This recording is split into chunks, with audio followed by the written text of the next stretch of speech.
Rice பார்க்க போகிறோம். Video உள்ள போகிறதுமே சப்ஸ்கிரைப் பண்ணுங்கள் ஃப்ரெண்ட்ஸ். பக்கத்தில் இருக்கிற பெல் பட்டன் ப்ரெஸ் பண்ணுங்கள். அப்போ தான் நான் போகிற நோட்டிஃபிகேஷனாக வரும்.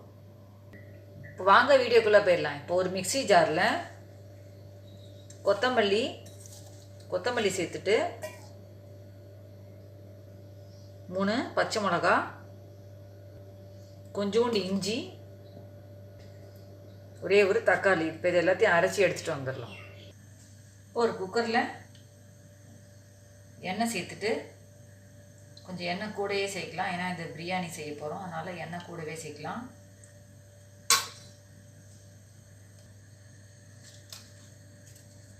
பிரியாணி இலை, 2 துண்டு பட்டை, கொஞ்சோண்டு சோம்பு.